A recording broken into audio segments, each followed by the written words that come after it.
Okay, hi YouTube, Mr. Who's the Boss here, and in this video we're going to be talking about the Nexus 6.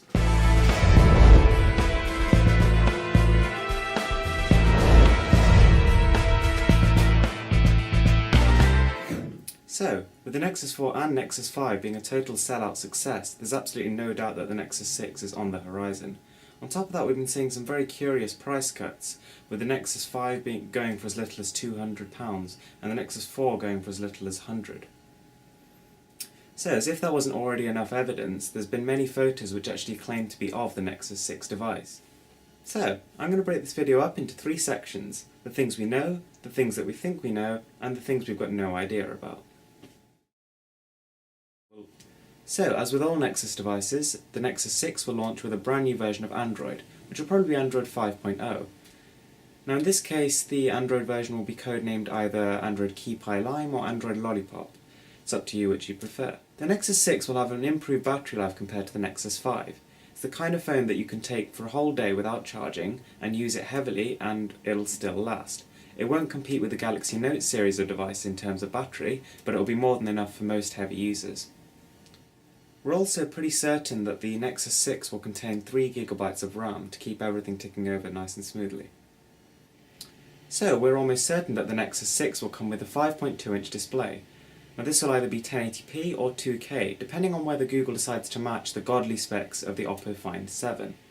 On top of that, it's almost guaranteed to be running a Snapdragon 805 processor, as for the price these are the most cost-efficient processors and they have built-in LTE.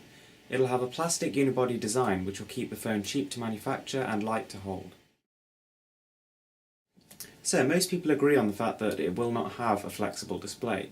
Not only is this technology quite expensive, but it's also not really got any real benefits at the minute.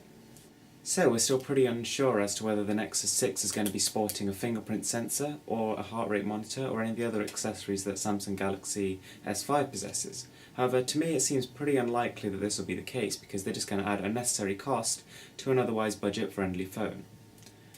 On top of that, the Nexus 6 is meant to run stock Android, and is meant to give people a pure Android experience who don't want other applications bloating up their user experience. The camera will also be much better than that of the Nexus 5 and Nexus 4, which had a reputation for their poor quality. Not only would the aperture lens be larger, but the actual megapixel count should also be higher, probably 12 or 13. We don't really know when the Nexus 6 will release. I mean, some people have pegged it for an April release date, but that seems a little bit too early to me, and personally I think it will be sometime in the summer or perhaps even October-September time. Next is the price. Personally, I think the device will go for about £349 in the UK or $399 in the US, but a lot of people have argued that Google will sort of do everything they can to keep the price rock bottom. So if they have to have the same components as last year, they will do that in order to achieve the $299 price tag that was achieved with the Nexus 4. So, what do you guys think? Do you have any predictions for the Nexus 6? If you like this video, please give it a thumbs up and subscribe for more.